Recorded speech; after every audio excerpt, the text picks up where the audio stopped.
People who have dialed numbers written on bathroom stalls, what's your story? When I was younger, someone wrote for a good time call, and my number on the playground slide. People would call a couple times a week, laugh and then hang up. It started to get annoying, so I went to the playground to cover it up. Someone saw me doing it and called the cops saying I was vandalizing the playground. I had to explain to the cop that I was just removing my number so people would stop calling me. I saw a number scratched on a table at a bar that said something like "Call Mike, he's been really mean." So I sent Mike a text telling him to be nicer, and in response he sent me back several angry "Who the hell is this?" texts over the next few days. He's really mean. I texted one a picture of a cucumber because that's what the note said. They sent me cabbage. In high school I messaged one that was on the backseat of a bus that was going through a town that was a 30-minute drive from my town. I texted, "Who is this? Your number is on the backseat of this bus." They reply, "Greg." I told my classmate about it a week later, since his name was also Greg. Sure enough, he holds out his phone with a text message from me in there. I was at the bus stop and saw this text: "If you are in deep shit, call this number." I called the number cause I had like 30 minutes to bus. It was local small taxi company. I told him to come and pick me up. He saved me like 25 minutes of waiting. The guy was cool, and I even gave him solid tip. I found a business card in a phone booth printed cryptically with, "If you don't call, you'll never know," and a phone number. Since I had time left on the phone card I called, and now I know. It was a pseudo-religious self-help cult trying to recruit people to seminars at their ranch in like New Mexico somewhere with promises of finding a new spiritual family. No thanks. The last thing I need is more family. I called a number for a good time. Was greeted by a local pizza place. I proceeded to order 2 pizzas, and at the end of the call discovered they didn't deliver to my area. It was a bad time. The stall lied. My cousin met her boyfriend since 3 years by calling a number of a bathroom wall. It said something like, "For a good time call 076." She texted out of curiosity. Apparently one of his friends had put his name and number down there just to mess with him. He usually had guys sending him d-pics and shit, and was considering changing number. They texted back and forth for over 6 months until they met up.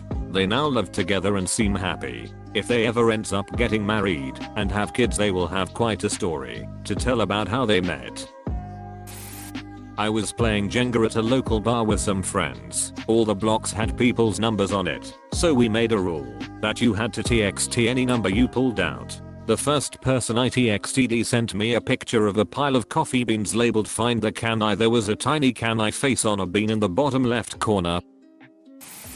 I went outside after watching a movie at the theater and someone had written their number in the snow that had collected on the back of my car. I texted it, and it was just a random guy who went to my school. Never met him, but he saw the decal from my university and his buddies had dared him to leave his number there.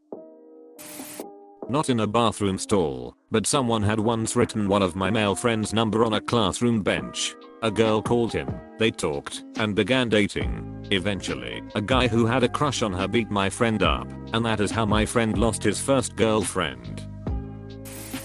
I once added someone on Snapchat who had spray painted their name on top of a mountain I was hiking, and they replied to my message with a "Who the duck is this?" like I was the asshole. Similar to your douche bag, I once had a guy text me asking for someone, and told him he had the wrong number. Arsehole calls to curse at me, call me names, and threaten to kill me. What a classy guy. I waited 6 months to let him forget, and then proceeded to text him the entire book of Moby Dick. I can't recall what tool I used, but it split the book into 160 characters each, and messaged them to him in order. The program sent him nearly 6,000 text messages, which I'm guessing caused his phone to be all but unusable for several days. Found a number written on some of those giant wooden Jenga blocks at a bar once. I start dialing, and my friend I was playing against was looking at me like, "Dude, WTF?" It goes to voicemail, so I start talking about how lonely I am, and how I was just hoping that I could have a good time in the most embarrassing voice ever. At this point my friend is completely confused. Until I finish with, look me up on Facebook. My name is friend's name. That is friend's name. I was at a restaurant and they had to give $1 to charity and put your name on this piece of paper we post on our wall. While waiting in the lobby for a friend, I saw one that had a name and a phone number with call me under it. I figured what the hell, why not? Girl answers and I ask if it's XXXXXX. She says yes. I explain I'm in the lobby of the restaurant and her name is on the wall with her phone number. She doesn't believe me despite my best efforts to convince her I don't know who she is. Eventually she asks me to walk out of the front door of the restaurant, which I obliged, and she says holy shit. Meanwhile I'm standing in a parking lot looking around trying to figure out who the hell is looking at me. She asked me to take the paper down and thank me. Apparently one of her co-workers told her that he did it, and she didn't believe him. They worked in the area and frequented the restaurant. Me and a few mates wrote one of our friends' numbers in the Portaloo/drop toilets at Glastonbury Festival about 6 years ago. Every summer around festival season, he'll receive a good few calls from people asking if the guy wanting kinky bum sex is still available, and if so where does he want to meet. His girlfriend hates us almost as much as he does. My friend and his roommate got into a prank war that finally ended with his roommate putting an ad on Craigslist in the M4M section with a picture of him. The description was basically that he had always known he was gay and was looking for someone to help him ease into the community and finally be brave enough to come out to his friends and family. He got calls non-stop for like a week and apparently a guy he worked with saw the ad and came up and hugged him and told him he would be his rock in this time of need. This was a couple years ago, and to this day, we all still offer to be his rock. When my friend and I were about 11 there was a public bathroom in the park where we had soccer practice, and outside that public bathroom was a payphone, and on that payphone was scrawled a number, and above it the word 6. I don't recall ever paying for a call, so maybe it was a 1-800 number, I don't remember. It was a recording of a woman's voice. I remember only the beginning, but I can hear it crystal clear. You wanna have fun? Yep. And then a bunch of feminine giggling. We would hang up when the recording asked for a credit card number to continue the call. I think we were terrified our parents' credit cards would somehow get charged and we would get caught. Kid logic. We were / are both straight females, but we still called that thing all the time. It was seriously the most risque thing I had ever done up to that point. And also probably for a long time afterwards, sadly. I asked for Jenny and instead got a very irate cussing out from a woman with a southern drawl. Okay, so it isn't a bathroom stall, but a hilarious story. Back a long time ago, Paris Hilton had her mobile sidekick hacked and all her contacts numbers leaked online. I was contracting some 15 to 16 year old kid to do a website for me at the time. About 4 to 5 hours before the list went public this guy building my site hits me up on AIM. Yeah, that old and is like my buddy just did some crazy hack. He got all these celebs numbers. Bullshit I said, because at the time this was unheard of.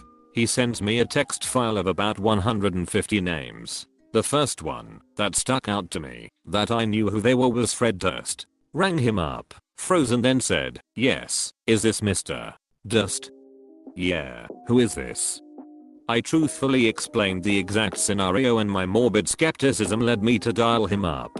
He said something about him going to have to turn his phone off now and actually thanked me for giving him a heads up. After that I waited a few hours and picked a number at random, someone I didn't recognize or know. Wrong idea. She picked up the phone and said my number was now logged into her phone and the FBI were on the case whatever. And she hoped I died. At that moment I knew the list went public. I logged into some MI chats, and it was story after story of interactions. I don't like his music, but Fred Durst seemed like a cool cat and I like to think I gave him a heads up before shit hit the fan. Overall, teenagers do dumb shit. Paris Hilton, mobile sidekick, Fred Durst. It's like I stepped into a time machine. I went to a gig and everyone who frequented this venue would write on the wall while queuing, so me being drunk already decided I would ring one cause it said something amusing. Guy answers and I tell him where I am and that I was bored, so I rang this number off the wall. We had a convo about who he saw and who I was seeing that night, and due to me being drunk I sang a song by the band he went to see down the phone to him. Funniest Q bonding moment so far. Never dialed one myself, but I answered a call one day from an unrecognized number. He was in a bathroom stall at our biz that read for a long philosophical conversation followed closely by rough 6 call. And my phone number. Now I didn't write it, but I guess word gets around.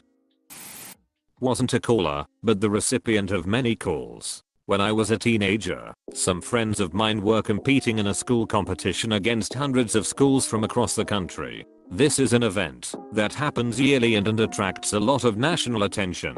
My friends, being the smartasses they are, printed my name and number, and with the typical call for hot 6 line, or something to that effect. Over the course of the day I must have gotten upwards of 50 phone calls and text messages. Teenagers think they are hilarious. To top it off, my phone number made it to the 6 PM national news. Towards the end of the event, one random student was being interviewed, so smartass friend decided to write my name, number and call me on a A4 sheet of paper, and stood and shot during the interview. I was once really high with a friend, and called the number spray painted on the side of a dumpster with the name Yolanda. We wanted to let her know that someone spray painted her name and number on a dumpster at our local shopping center. A lady answered with a heavy Spanish accent who proceeded to yell at the both of us because it was her dumpster. "What the duck is the matter with you? That's my ducking dumpster." The rest was in Spanish in what I assume was an endless stream of expletives. That was the first and last time I called a number like that. I didn't even know people could own dumpsters. Geez.